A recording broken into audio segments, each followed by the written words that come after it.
my name is Quatecia Renee and you are watching Quatecia Creates.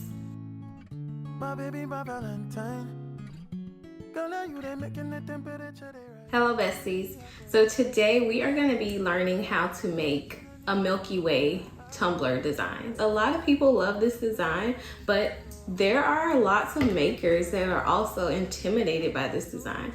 I don't know why, but it's a lot of fun. You get to play with a whole bunch of glitter. So I mean, I don't get it, but I'm going to show you how I make my Milky Way designs. If you want to learn how I made this beautiful tumbler, then just keep watching. Let's get started. Okay, y'all. So today we are going to be spray painting in the garage because the wind is being very disrespectful at the time of filming this video. I have an old box. It's not that old. I think I got a shipment of tumblers in this box. Anyway, that's neither here nor there. So I am going to be spray painting this tumbler in a swirl pattern. Basically the colors that I am going to be utilizing on the tumbler. This tumbler is just going to be yellow and silver, so I have two different yellow spray paints. So my goal when spray painting is to create some kind of outline of how I'm going to lay my glitters on the tumbler. So I just alternate these three colors. Once my spray paint is completely dry, we're ready to start the glittering process. I will be using the epoxy method. So I'm going to take some epoxy and rub it all over my tumbler. Before glittering, I like to lay out my glitters in some sort of pattern that I intend on putting on the tumbler. Sometimes I do end up changing it up. I do kind of like to go with a chunky first and then kind of put a fine beside it, and also use that same fine glitter to kind of fill in the gaps that may be missing from where the chunky glitter was laid. The first color I'm using is Pina Colada from Glitterful. So the second color I'm going to go with is Sarasota, and this glitter is from Gittens Crafts. I'm going to leave a link to the glitter websites down in the description box. I'm not going to list each individual glitter because I use like 12, 13. I'm not going to do that. All the glitters will be in this direction. I'll be putting my glitters in this direction. Some people do it a little different, and your lines will be dependent on what you're going for. They can be as thin or as thick as you'd like. For some glitters, I make it thicker because I want more of that glitter on there, and for some, I make it thinner, and sometimes I just run out of space. The next glitter we'll be using is Tiny Diamonds, also from Glitterful, and this is a silvery gold mix. So as I lay my glitter down and I want to tilt to get more coverage, I will tilt in whichever direction I feel like I would be more okay with that color going. So I may want to go more to the left or more to the right, depending on what color is next to it. This color that I'm currently using is Sunflower, also from Glitterful, and as you can see what I mean. Like, I'm tilting this one to the right to dust off or to drop off the extra glitter, so it's flowing into the Pina Colada color because they're more similar. The next color we'll be using is Neon Yellow from Recollections. This can be purchased at Target. And if you'll notice, I am putting this glitter on top of my silver section.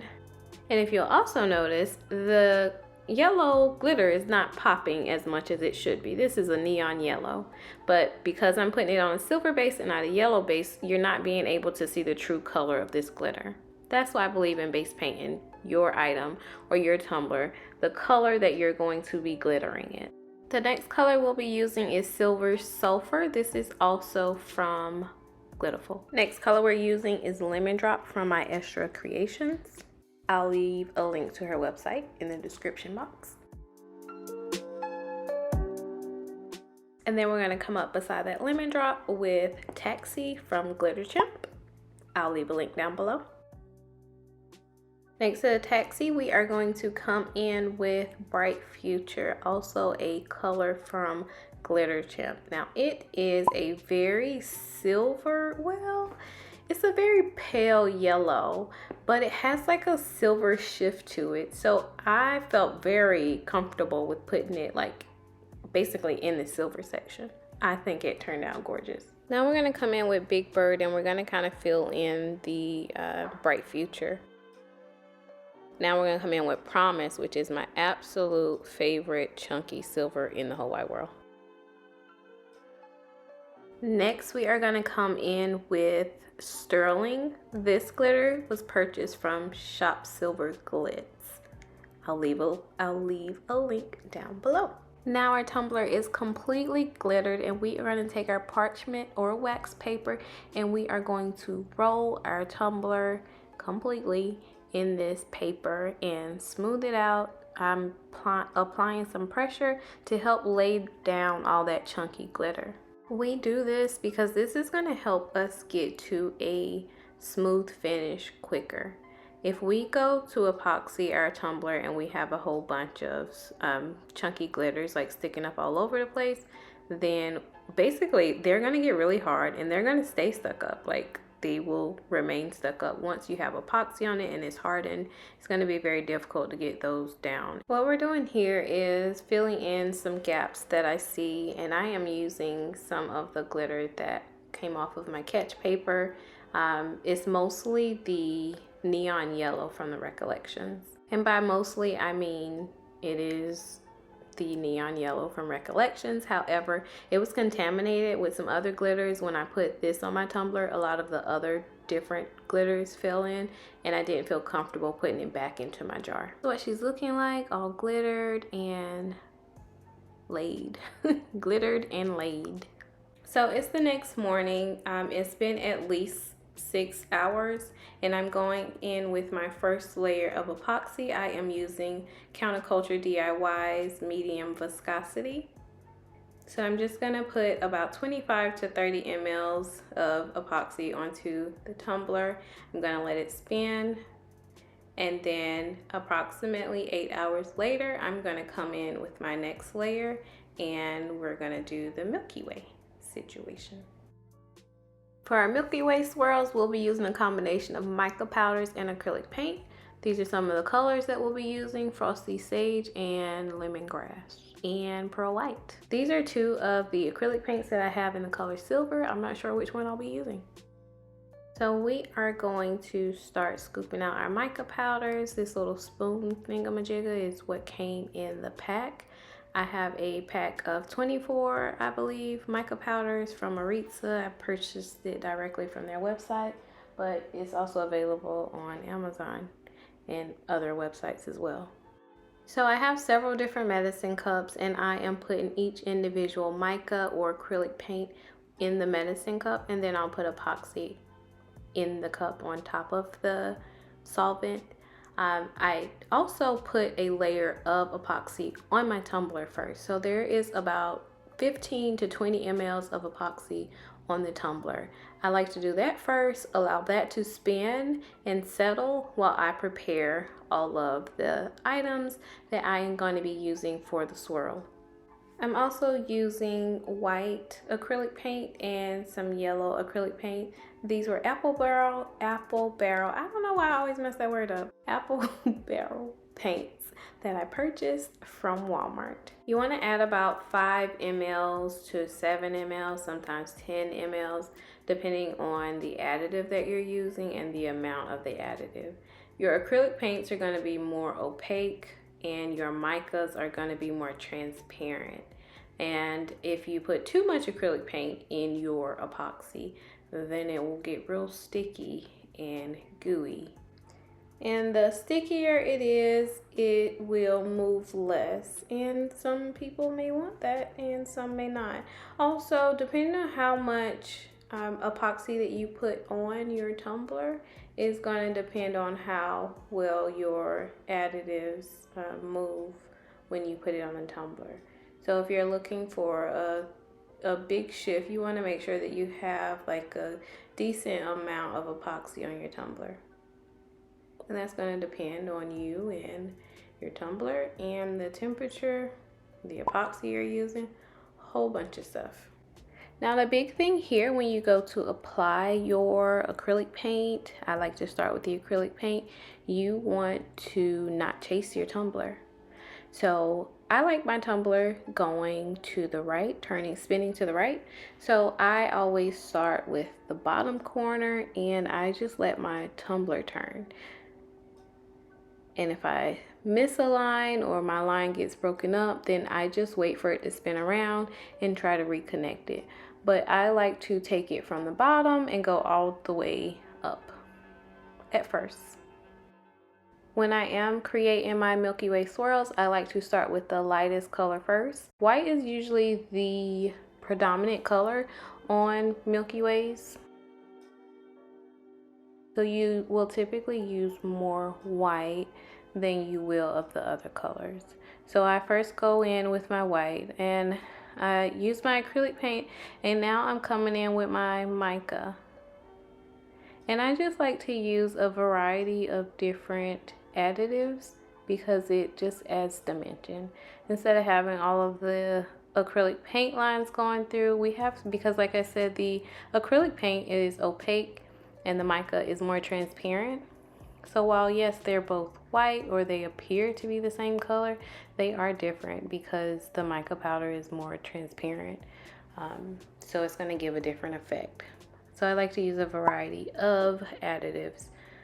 So after using my white, I am going to go in with my next color, which is going to be yellow. And guys, there's like no rhyme or reason. Like I don't have a specific method that I use on where I place it. I just place my colors, my mica and my acrylic paint, like wherever I see or wherever I feel that they'll look nice. That's all. Now with that being said, I will sometimes pair my colored acrylic or micas closer to my white so that I will have some of those lines that blend together when they start moving, and it just adds a little bit more character, I feel. I also like the look of pairing the additive on top of a similar color. So I'll use like the darker mica or acrylic paint on the darker shades, and I'll use the lighter color on the lighter shades. It's kind of hard to tell with this yellow. Well, you know, I guess you can see darker versus lighter here, but as far as my additives, there wasn't a huge difference in what I had. I guess there was, because that's the lighter shade.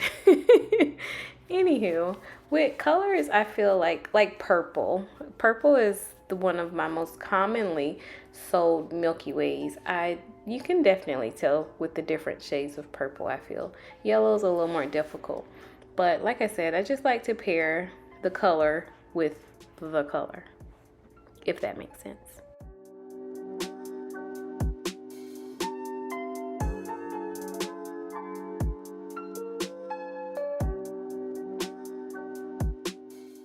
You want to make sure that you're not getting any bubbles within your lines. I get them all the time, and it's just as simple as popping them to get rid of them and let them continue to even out on as the cup is turning. So after we've added our yellow, now we're going to come in with our gray or our silver micas and acrylic paint. I did end up using both of those colors. I wasn't sure. I was just going to mix it in the epoxy and see like how dark they were or how different they were. And yeah, I ended up using them both. Once you've added all your swirls, you want to go through and clean up everything and get it to your ideal situation. So sometimes you'll notice where some of the colors will be flowing together. Some people really like that, and sometimes I like it too, but right now that's not what I wanted. That's not what I wanted. So towards the bottom, which is where you'll get most of the flow, I went through and I scooped some of the epoxy out. Just to break up those lines a little bit. And also what I'm doing is I'm also blending the colors that are together. So you'll see me blending some white and yellow. You'll see me blending some gray and white. You'll see me blending all of the colors. And then I also take like some of the color from off of my finger, off of my glove finger, and I'll transfer it to another spot. So I'm just adding, you know, a little bit of dimension to the tumbler. So it's not all just, you know, swirls, straight swirls from top to bottom, but I have, you know, I'm just, you know, adding a little dimension to the tumbler. I don't know how else to say that. And for a little bit, I did bring out my heat gun and put a little heat on it.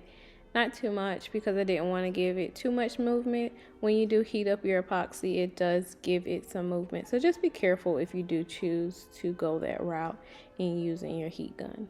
The heat gun also pops any like bubbles, including micro bubbles that may be present on your tumbler.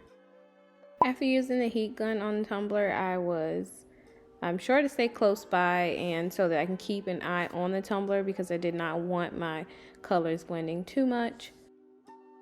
After I was happy with the way that it looked, I would reverse the spinning of the turner. I do believe that most turners have the ability to change direction from clockwise to counterclockwise.